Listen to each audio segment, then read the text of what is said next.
Hitting the Mark, Measuring the Strength and Skill of Your Character, Part 2.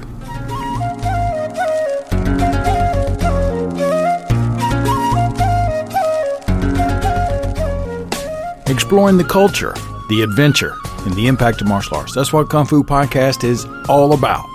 And I'm your host, T.W. Smith.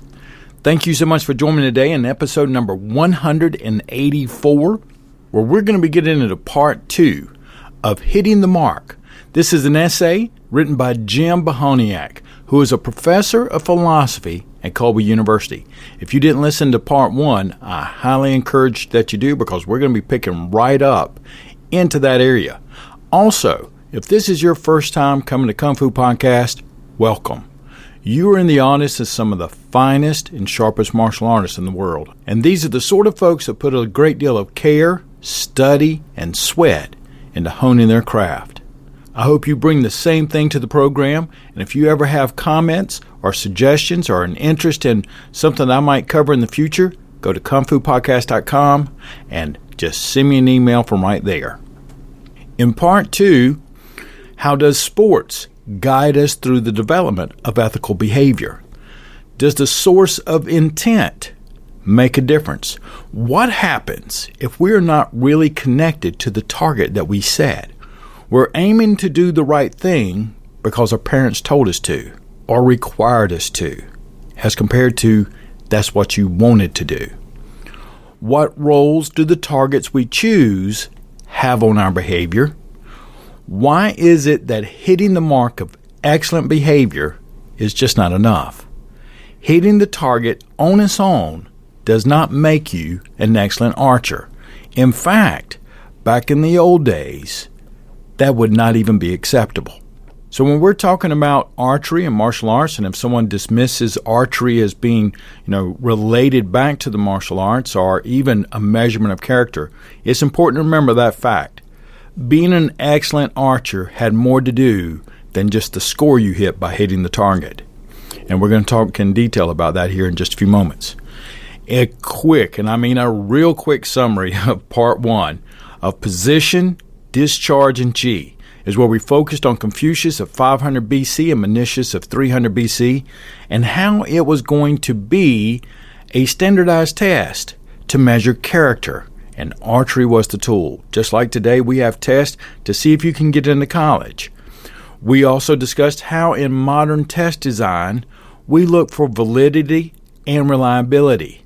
How do these attributes fit into test selection, such as board breaking?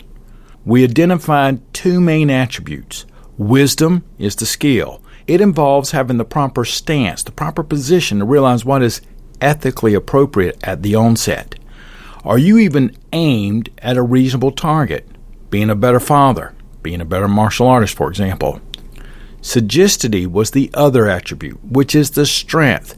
It indicates your willingness and the effort that you're going to put into something to act upon your decision as far as the target goes.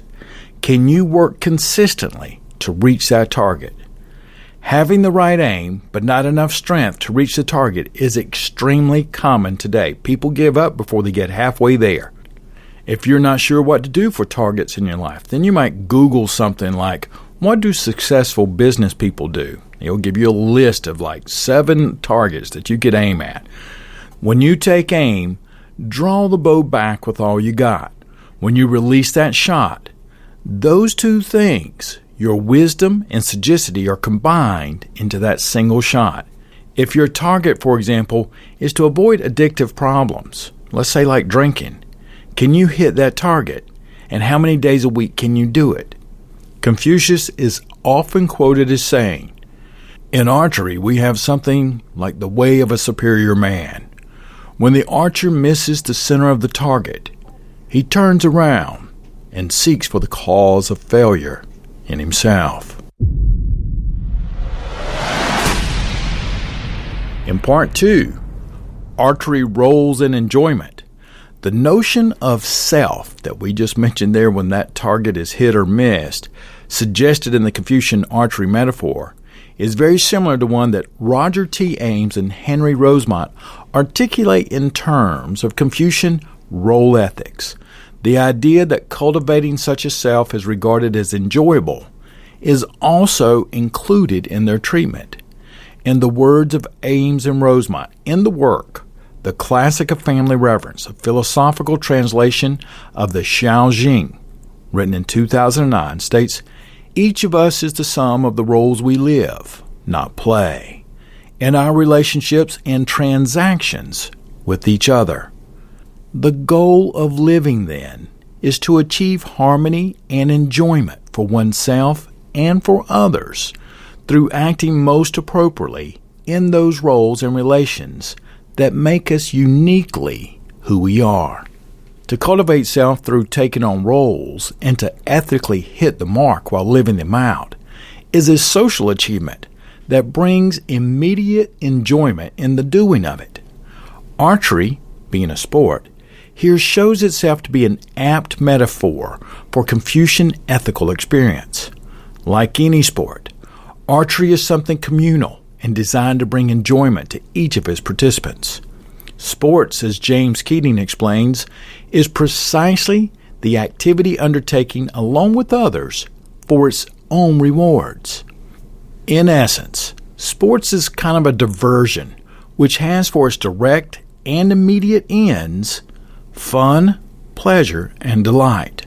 The primary purpose of sport is not to win the match, but to derive pleasure from the attempt to do so and to afford pleasure to one's fellow participants in the process of that sport.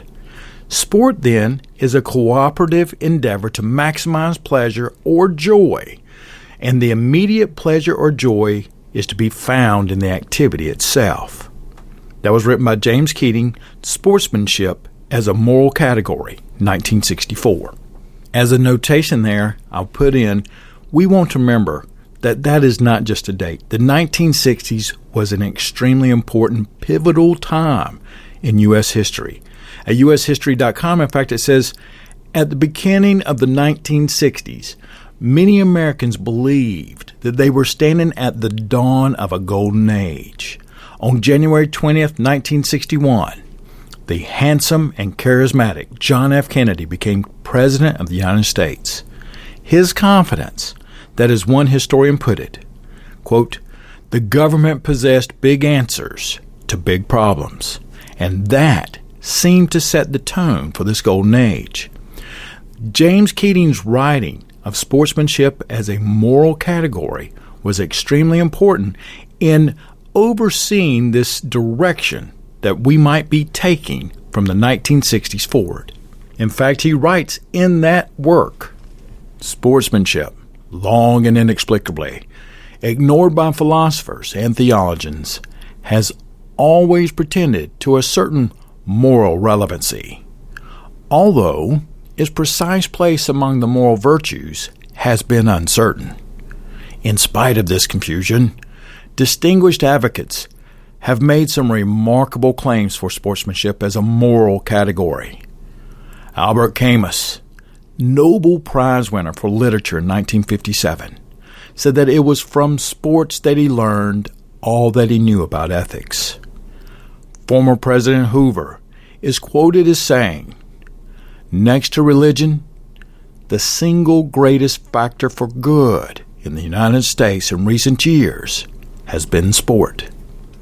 Dr. Robert C. Clothier, past president of Rutgers University, paraphrased the words of Andrew Fletcher and commented, I care not who makes the laws or even writes the song if the code of sportsmanship is sound, for it is that which controls conduct and governs the relationships between men. Keating goes on to write, where he comes to a place and he says, Pope Pius XII, speaking of fair play, which is widely regarded as an essential ingredient of sportsmanship, if not synonymous with it, has said, from the birthplace of sport came also the proverbial phrase, fair play, that knightly and courteous emulation which raises the spirit above meanness and deceit in the dark subterfuges of vanity and vindictiveness. Sport is the school of loyalty, of courage, of fortitude, of resolution, and universal brotherhood.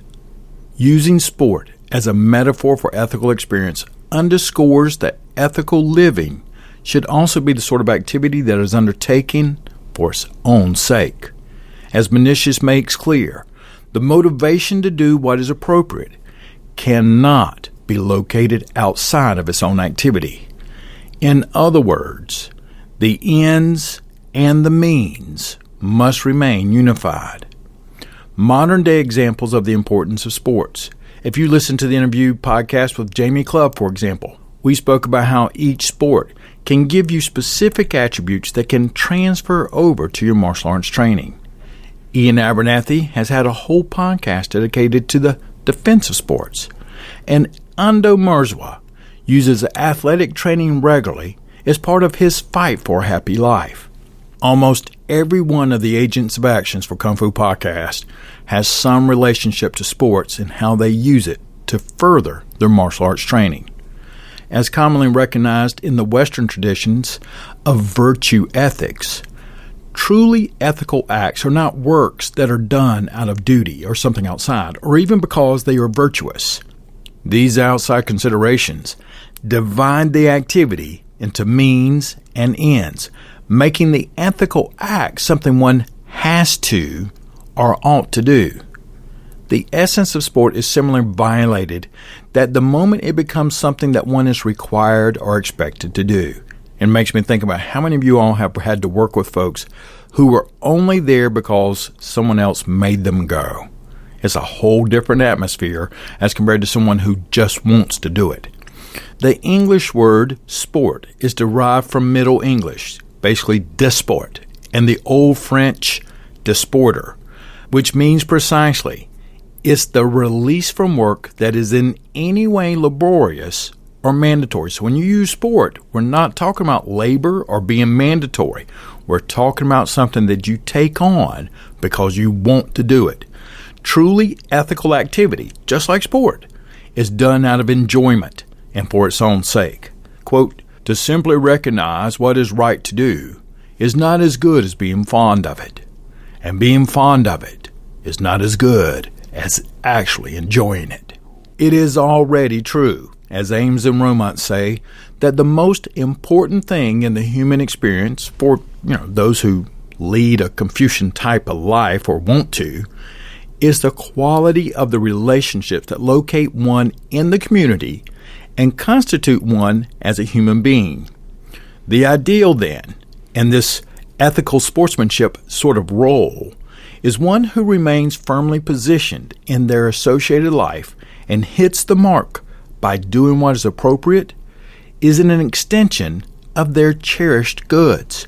For Confucians, being ethical is sports-like in that the pleasure and significance that comes with doing it also comes from doing it. By exploring the connection between archery, enjoyment, and the continuity between means and ends, one comes to see how the targets operate within Confucian ethics and within the archery metaphor itself. To John Dewey, for whom archery also serves as a metaphor for ideal human conduct, it is important that all targets grow out of the satisfaction one derives from aiming at them. Men shoot and throw instinctively, explains Dewey, but they soon discover that there is pleasure found in the simple act of taking aim. Like in the activity in its acquired meaning, they not only take aim when they throw instead of throwing at random, but they find or make targets at which to aim. This is the origin and nature of goals in action. They are ways of defining and deepening the meaning of any activity. Now, I want to take a moment and share with you personally, these comments and this theory of thinking helped revitalize me over these past several weeks. We as martial arts instructors, if nothing, are routines, right? We do this, we do that. In the process of doing, sometimes we forget why. Or we forget to take aim at, where's my target at being a better dad? Where's my target at being a better home master? Where's my target as far as my health? Where am I taking care of myself at? And not just doing it, but but why? Taking pleasure in feeling good that I'm aiming at taking better care of myself. As Dewey sees it and explains in his volume, Human Nature and Conduct, human beings do not shoot because targets exist. Instead, human beings set up targets so that shooting itself is made more rewarding and significant. Any target or end, so understood, operates as a means of directing present activity towards some significant result. So you want to put something out there that shows that you're reaching something if you intend to have any pleasure of achieving anything. To hit a target at which one aims is truly the beginning of another mode of activity, as it is the termination of the present one. And that in itself brings us to this concept that, I was thinking the other day, for example, I think I made a post or read a post where, you go through these levels of belts and training, and once you hit black belt or this higher level of understanding, you actually now set a new target, which is a beginning of another mode of understanding, another level of training. It represents determination that you've achieved the basics and the fundamentals just so that you can move forward. It's a beautiful metaphorical example of how we use this in the martial arts regularly.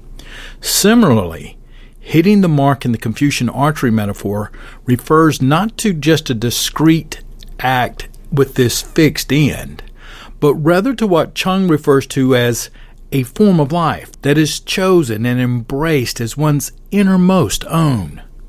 This holistic process, taking aim, shooting, and enjoying the activity, are encompassed in the notion of Qi that we talked about all in part 1 of this program. This process manifests itself in a large part through the roles that one live in, and it's rightly understood as a process, not as an isolated act. To do what is appropriate as a parent, for example, in a single instance, is hardly the terminus of parenthood. And yes, you're great. You did one thing good as a dad. That doesn't make you a good parent. Instead, parenthood is a process of continually aiming at the target of being a good parent. Parenting means cultivating the wisdom and strength to become and remain a good parent. The metaphorical target of parenting, then, operates as an end in view or an aim to direct yourself, to stance yourself toward. It does not indicate a terminal end, but rather something that directs and redirects the activity in directions that are meaningful, desirable, and significant.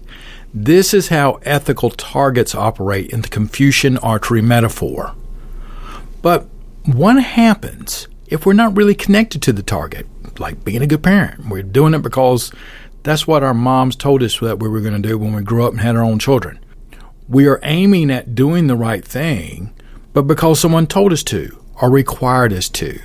As such, hitting the mark cannot be considered apart from the concrete process of taking aim and shooting, nor can it be hypostasized and imposed as a duty or fixed as a terminal end without losing its natural status as an act of good. Now I want you to follow me here for a moment, because when you do that and it's done out of duty, this puts the center of the moral gravity outside the concrete processes of living. Mencius would also agree with this comment. Whenever duties, virtues, or ends are overdetermined and fixed outside of the circuit of the concrete activity, there is the risk of alienation and a resultant decay in the ethical quality of the activity. Such a situation could unfold as follows. If generation after generation were shown targets that they had no part of constructing, if bows and arrows were thrust into their hands and pressure were brought upon them to bear upon them to keep shooting, some wearied soul would soon propound to any willing listeners the theory of shooting was unnatural, and that the duty of shooting and the virtue of hitting are externally imposed and fostered, and that otherwise there would be no such thing as a shooting activity. That is morality. Genuine ethical behavior requires an identification of self with the target at which one aims. If you want to be a better parent, you have got to have inside of yourself the feeling that you want to be a better parent, not because someone outside of you told you that's what you should be. Now, they may have guided you there, but if you're going to do it, you got to believe in it. It is not enough to simply be presented with a target in the form of duty. Truly ethical targets enter meaningfully into the very activity of taking aim and shooting. This is the holistic process Confucians identify with the term Ji. Here it is, the activity, what you have chosen to pursue, rather than the end that is primary. Strictly speaking, not the target itself, but hitting the target is the end in view. One takes aim by means of the target, meaning that through the target, the shooter is realizing his end at every stage of the process. In this way, ethical targets emerge only with the realization of one's most innermost aims and purposes. An episode in the Lu Shi Chun Kui makes a similar point about the importance of identifying oneself with the target. Master Lazy once hit the mark in archery. He presented this to Master Guan Yin. Master Guan Yin looks at Lai Zi and says, "Do you realize why you hit the mark?" Lai Zi says, "I do not." "Then this is unacceptable." Lai Zi withdrew and again practiced for 3 years. He presents himself again to Guan Yin. Guan Yin asks him the same thing. "Do you realize why you hit the mark?" Lai Zi says, "Yes, I do." "Now, that is acceptable." Maintain this level of engagement with your targets and do not lose it. For Confucians, just happening to hit a target does not make one a good archer. Nor, in the context of the archery metaphor, does accidentally hitting a target reveal anything about a person's character. Accordingly to Confucians, to be a good archer, one must incorporate the target holistically into one's activity, identifying oneself with the aim and the shot that was taken. Only then does one realize the meaning and significance of the whole shooting enterprise, and only then does the shooting become enjoyable and thus revealing of a character. The archery metaphor assumes that there is nothing in which a person so completely reveals himself as in the things which he judges enjoyable and desirable. So in summary part 2, we discussed the entire process: choosing a target, positioning ourselves, taking aim, gathering your resources, shooting, and enjoying the activity are all encompassed in this process referred to as Ji, Z-H-I. The holistic process manifests itself in a large part through the roles that one live. What do we do? Think of all your roles. And it is rightly understood as a process, not as an isolated act. So once you've hit one target, you're going to set another. And the target is something for you to aim for. To be a good martial artist, we must incorporate the target holistically into our activities, identifying ourselves with the aim and the shots that we take every day to be a little bit better. Hopefully, you enjoy your pursuits in martial arts, and that the targets you have for yourselves, for your students, they are good. You share them, serve the greater good, and it serves the community, and they serve you. They serve your personal interests. Enjoy your pursuits. In the next episode, in Hitting the Mark, what do we know about an actual contest? I mean, one that you're going out to do your drills one day to reveal yourself in the field of archery, and Confucius is sitting there. He's waiting to see what you're going to do. What would it be like if Confucius was your judge on your archery, but you knew he was looking into your character while you did it? That's what part 3 is going to be all about. Thank you for all your support and everything that you all do. If you'd like to support this program, just go to kungfupodcast.com/support.